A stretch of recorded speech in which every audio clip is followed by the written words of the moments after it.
My father, he drank a lot, and he would go away from us for quite some time, leave us, and then he'd come back again. So I didn't really get to know him very well. And I was just little, so I didn't really remember anything. Tribal trails, they lead to life eternal. Hello and welcome to Tribal Trails. We're glad that you're joining us today. Our guest is Myrna Kopp, and she is married to Joel, and together they look for ways to share the gospel message of hope through Jesus Christ. Myrna shared at a Native Youth Conference about her life's challenges. It's just really neat how God works in a person's life. And that's what this session is about, is look at my life. And I just want to also encourage you because we're telling our stories, but I want to encourage you to look at the God who has changed our lives and is changing our lives. And that's what I want to share. My name is Myrna Kopp. I'm originally from Buffalo Lake Métis Settlement, just 2 hours northeast of Edmonton, and I had five siblings. I'm the second oldest of the 5. My oldest brother passed away in about 2006 of a drug overdose, and that was a hard time. And so we went through that ordeal, and I think my mom is starting to be able to talk about it more, and she even has his picture frame up on our wall now, whereas before it was hard for her to even talk about him. And so there's that healing there. And so when I was growing up, I was 4 years old when my father passed away.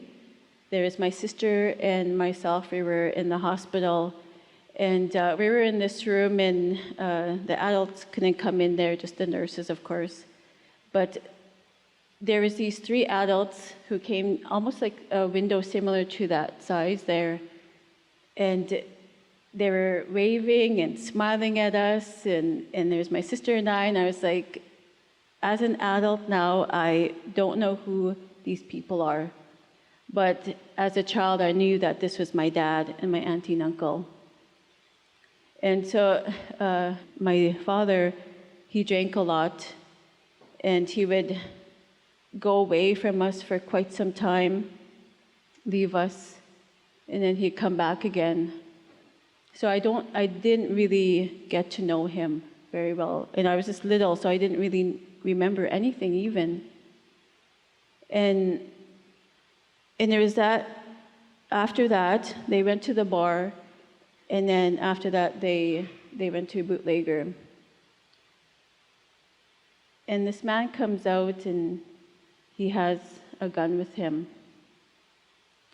And he kills them there, all 3 of them. My dad hung on for quite some time, and he could have survived if someone found him, but he was not found right away. And I was 4 years old, and my mom was left with these little kids, and we were all like little step ladders in our height. And so growing up without a dad was hard, difficult. I wanted to have this dad who I can actually hear him say, just say sweetie, or, all these little nice names, or just someone to be proud of me and say, oh, my girl. I didn't realize how much I missed that, how much I wanted that. And so I tried to get that from men growing up in my teen years to get that, oh, you're this, you're that. I wanted to hear that.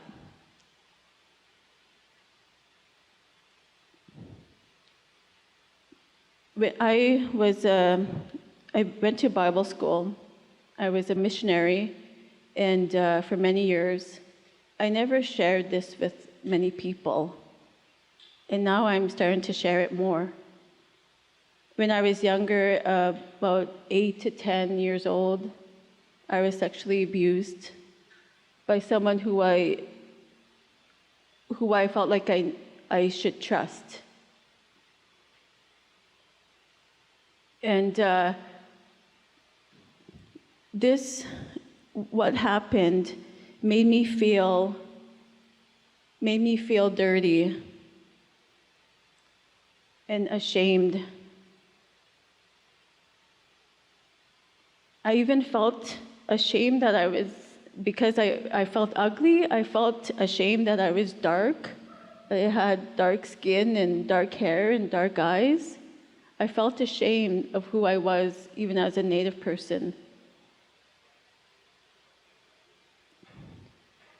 And then, so that continued for some years.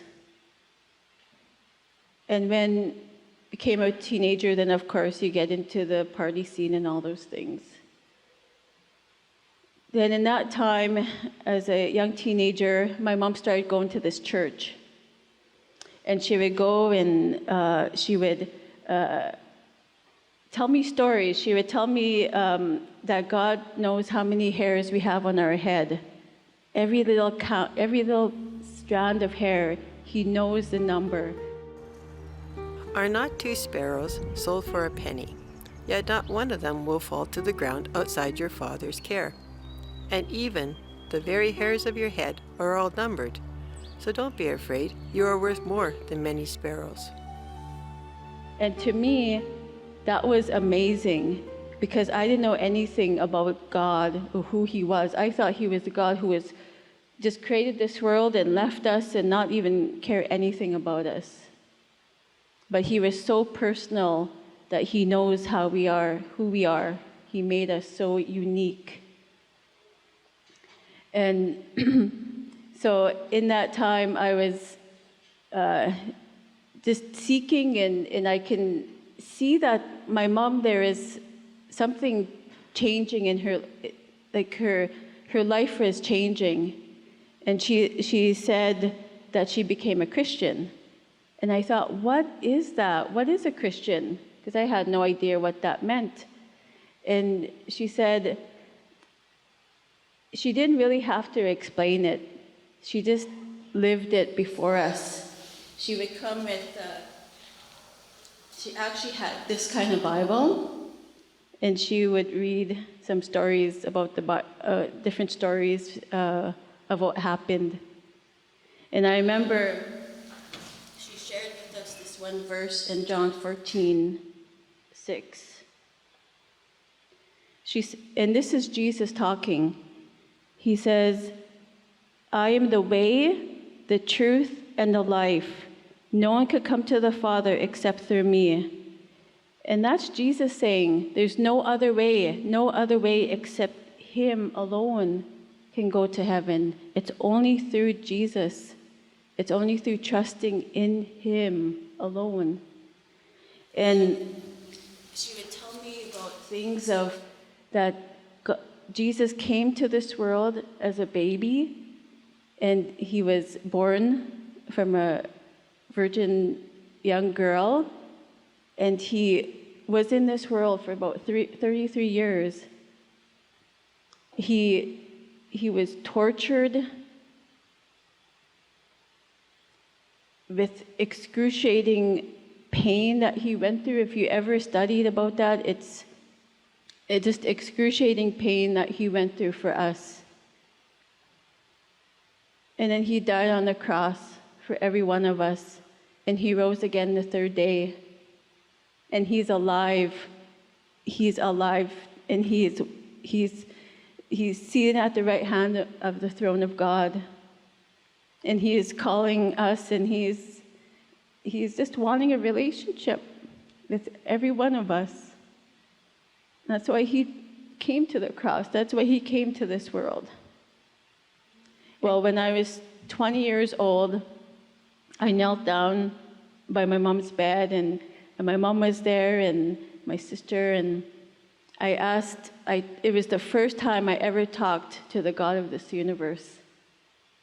And I sat down and I asked him to forgive me of all my sins and to help me to live for him, to lead me, to help me. And that night I was so excited. I was just like, I just couldn't sleep for the longest time. I threw away all my cassette tapes, if anyone knows what a cassette tape is still.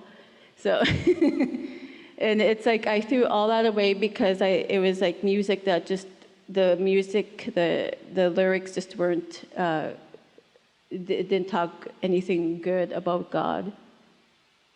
And I threw that all away. Posters on the wall I threw away. And I had like a garbage bag this full, and I had these t-shirts too.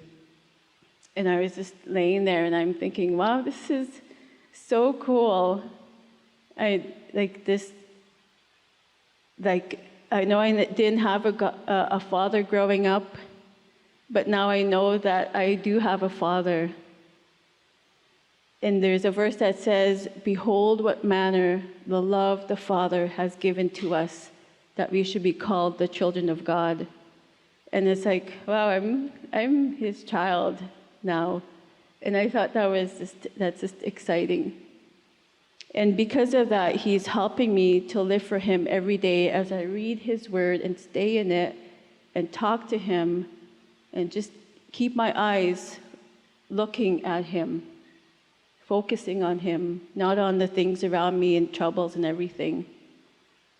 And he's also healing me from that abuse. Not saying it's totally there yet, but it's a process. And I can actually talk about it now without crying about it a lot. But I just keep doing it each time, and it helps. And I just know that would be able, as I share, it helps other people too to know that they can talk about it as well and give it over to God and ask him to heal you. Because that's what he's doing in my life. He's healing me. And you know, when I said that I didn't like who I was, I didn't like the color of my skin or even being Native, now I just see the Native people as so beautiful and so just perfect, because God sees you as perfect in his eyes, because he loves you so much that he sent his son. And so I had to relearn that, what he says about us. I had to relearn that. And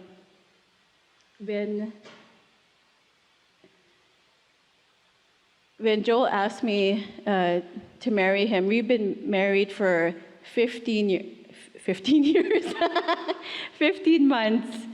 And it's, when he asked me to marry him,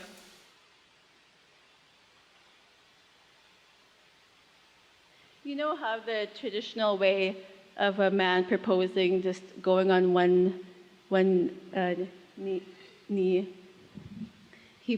This is a blanket, a Pendleton blanket that he got from working for the Coeur d'Alene Reservation tribe in Idaho for 5 years, and he got this as a gift from them. And when he asked me to marry him, he put this around me. Myrna, will you marry me? That's what he said. And I said, yes, of course. But when him doing this, putting this shawl around me, this blanket around me, I just felt God's love and protection over me. I just feel like he's saying, Myrna, I love you, and I'm healing you, and I'm helping you. And he is, and it's just like a picture of that to me. And Joel has just been, he's a man who loves God and serves him and has been faithful to him all these years. And it's just neat how God provided Joel for me too. And it's just a picture of even that, of God's love to me. Sing to God, sing praise to his name. Extol him who rides on the clouds, his name is the Lord, and rejoice before him. A father to the fatherless, a defender of widows, is God in his holy dwelling. Myrna shared with you how when she was little, she was abused and was molested, and how she didn't like who she was because of that, and because of not having the father and such. And she talks about how when she got into high school, she partied, and she had guys who wanted her, but she never slept with them. She never had sex with them. Because even though she wasn't following Jesus, even though she wasn't a believer, she just wanted to wait. And I was raised, when I was 5, I knew about Jesus. I knew that he is the creator, that he created us. And so I gave my life to following Jesus. I decided to follow Jesus when I was 5. And he is our creator. Jesus created us. He had men write down. He had men write down over hundreds of years how he wanted us to live, how he wanted us to think. And we call that the Bible. And he knows us. He knows us. He knows what's best for us. He created us. It makes sense that he would know that. And one of the things he puts in there is that we need to wait to be sleeping with each other sexually until we're committed to each other, till we've decided that we believe that we're committed to each other for life, not to be sleeping around. And so I was trying to follow Jesus. I am trying to follow Jesus, and I was. And I just believed that I needed to wait until I was married before I was sleeping with anyone. And I kind of assumed I'd get married in my 20s, and it didn't happen. I mean, I tried as best I knew how to meet gals and find a wife. And it just didn't work. I got into my 30s, got into my 40s, and I even tried some online things, and such. And it just wasn't working. And when I was 49, I just came to a point where I was like, you know what? I guess God doesn't want me to be married. And I just thought, you know what? I am committed to following Jesus. He knows what's best to me, and if that's how he wants me to die, an 80-some-year-old virgin, well, that's how it's going to be. And a year later, a mutual friend of ours just felt this out, and one thing led to another, and Myrna and I got married. And the thing about it is, I just thought, my peers, they're parents and even grandparents, and I just thought, I'm going to end up having to marry someone who's, it's probably just going to happen, who's single mom or a widow or something like that, has kids. I'm going to become an instant father and stuff like that. I just thought that's how it'd be. And when God led Myrna and I together, it was such a blessing. It was such an unexpected, neat thing. Here's a woman who decided to wait, even though she wasn't a believer when she decided that, and then she gave her life to Christ and stuck with that.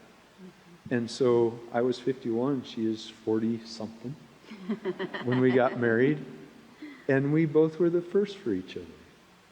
And that was such a neat blessing.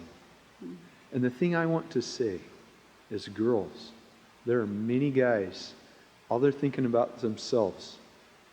And they'll do whatever it takes to tell you they love you and to make you feel special. Gals, hold off. Make the commitment. Because there are guys who are, so many of them are users. They're just trying to get their good feeling from you. And it's not worth it. They'll tell you you love you and all that stuff.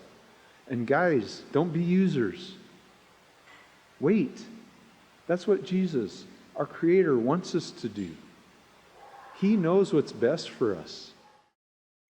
Myrna's extreme experience as a child deeply hurt her. She never felt at ease even with all the partying she did. She still had that emptiness inside her. Something was missing. She was looking for acceptance and to be affirmed by men since she never had a dad figure in her life. But God never gave up on her. Then her mother told her about Jesus. Then Myrna gave her life to Jesus. Her healing began. God became her father, and she experienced a feeling of being safe and cared for. Maybe you also know what it's like to have deep hurts in your life, even from people who should have protected you. Being hurt often brings disappointment, despair, and hopelessness. Often this pain makes us bitter. We don't trust anyone anymore. We give up on people and try to be tough and fight through our life's problems alone. Or in despair, we completely give up on life. Are you at this point? Let me tell you, it's not the end. There's still hope. Jesus Christ loves you. He wants to rescue you out of your despair and pain. In John chapter 3, verse 16, it says, "For God so loved the world that he gave his one and only Son, that whoever believes in him shall not perish, but have eternal life." Someone once explained it this way. In this verse, you can exchange the world with your name. Then this verse becomes very personal. For God so loved you, and you could put your name in there, that he gave his one and only Son, so that you, again you could put your name in there, who believes in him shall not perish, but have eternal life. If you want to talk to someone or pray with someone, call us. We'd love to hear from you. You can also watch this program and other Travel Trails programs on our website at traveltrails.org. Look for the program number at the end of this episode. God bless you as you reach out to him. The pain some people bear, no one would believe. The hurt that's sometimes there makes it hard to see that in the darkest hour there is still a way. Listen to these simple words I say.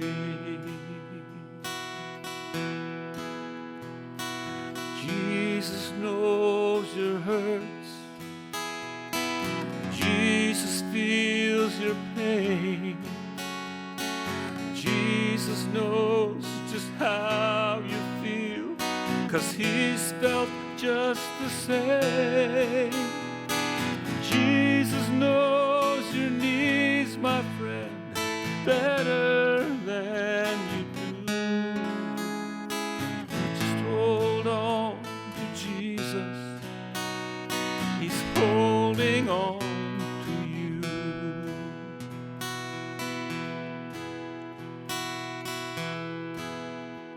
Sometimes you feel alone. Does he really care? Has he left you on your own? Does he hear your prayer? He has never left you or forsaken you one day. Listen to these simple words. I say. Jesus knows you hurt. Jesus feels your pain. Jesus knows just how you feel, 'cause he's felt just the same. Jesus knows your needs, my friend, better than you do. Just hold on to Jesus. He's holding on to you. Just hold on to Jesus. He's holding on